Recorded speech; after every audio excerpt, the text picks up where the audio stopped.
صرف اگر آپ مجھے یہ کہہ دیں کہ ایک جملہ بول کے آپ چلی جائیے تو میں یہ جملہ بولوں گی کہ لباس انسانوں اور جانوروں کے بیچ میں فرق کرنے والی چیز ہے.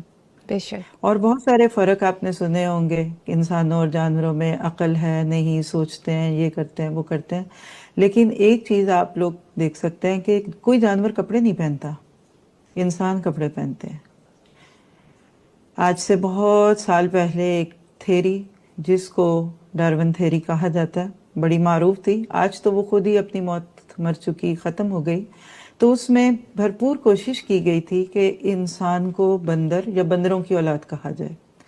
کبھی بیٹھ کر انسان سوچے تو آخر اس سے کیا لینا تھا، اور وہ ساری بحثوں کو چھوڑ کر ایک چیز لے لیجئے، یہ ثابت کر دو کہ انسان بندروں سے آیا ہے، بندر ہے، اور بندر کپڑے نہیں پہنتے تو انسان بھی نہ پہنے. اٹس اوکے، اٹس کول.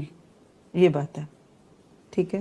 دوسری بات دیکھیے کہ اگر آپ قرآن پاک کھولتے ہیں، سب سے پہلا حملہ جو انسانیت پہ ابلیس کی طرف سے ہوا تھا وہ لباس پہ ہوا تھا. آدم علیہ السلام اور حضرت حوا، اللہ نے جب ان کو جنت میں بھیجا، اور ساتھ ہی جو بھی کہانی ہے وہ سب کو معلوم ہے، سورۃ الاعراف وہ مقام ہے جہاں سب سے پہلے لباس کا موضوع جو ہے وہ آتا ہے.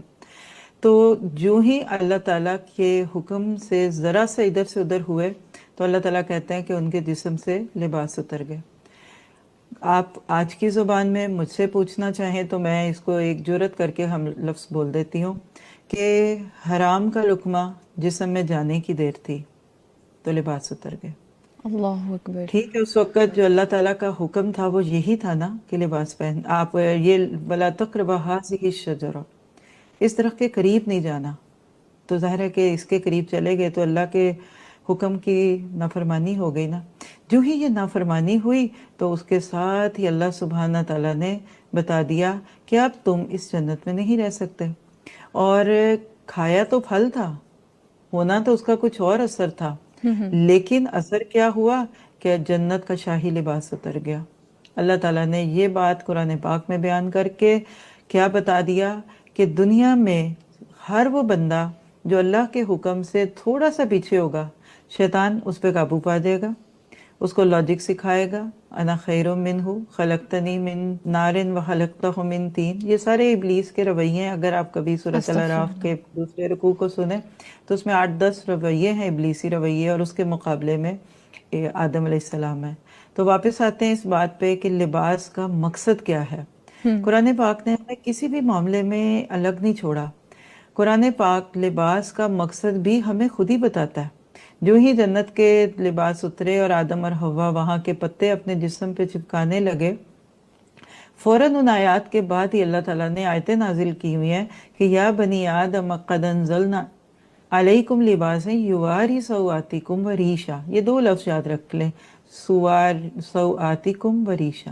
ٹھیک ہے. دو مقصد سورۃ الاعراف کی آیت نمبر 26 میں اللہ نے دے دیے کہ بنی آدم بے شک ہم نے تم پر لباس نازل کیا تاکہ وہ تمہاری شرمگاہوں کو، تمہارے چھپے ہوئے حصوں کو چھپائیں. اور دوسری بات ریشہ، خوبصورتی بھی ہوگی اس سے. ریش مرد کے لیے داڑھی کو کہتے ہیں، یعنی مرد کا لباس داڑھی ہے، یہ ایک الگ موضوع ہو جائے گا، جی لیکن صرف میں نے لفظ ریش سے آپ کو جوڑ دیا. فیدرز کو کہتے ہیں، ٹھیک ہے. پرندوں کے جو پر ہوتے ہیں نا ان کو ریش کہتے ہیں. ساتھ ہی اس کے اللہ نے فرما دیا وَلِبَاسُ التَّقْوَىٰ ذَٰلِکَ خَيْرٌ، جی تقویٰ کا لباس جو سب سے بہتر ہے اور یہ اللہ کی نشانیوں میں سے ہے. ٹھیک اب ہے. آپ دیکھیے پہلا مقصد کیا ہے کہ جسم کے چھپے ہوئے سکوت ہیں. ہم سب جانتے ہیں کہ ہم سب کے جسموں میں کئی نہ کئی عیب ہوتے ہیں، جسم پہ بال ہو سکتے ہیں، کوئی داغ اور نشان ہو سکتے ہیں.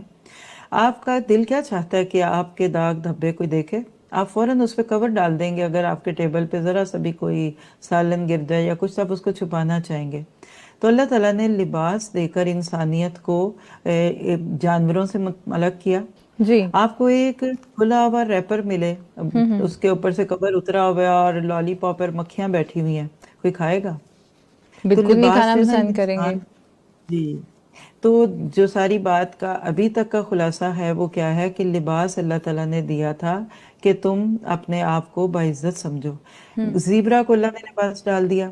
آپ کو پتہ ہے زیبرا کا بچہ جو ہے اپنی ماں کی سٹرپس کے ساتھ اس کو گن کے یا اس کے ساتھ پہچانتا ہے.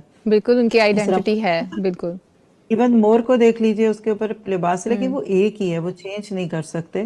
تو پہلی بات تو یہ آ گئی کہ لباس کا یہ ہے، پھر خوبصورتی بھی ہے. اسی طرح سورۃ نحل میں اللہ نے آگے اور بھی چیزیں دی ہیں کہ یہ گرمی سردی سے بچاتے ہیں.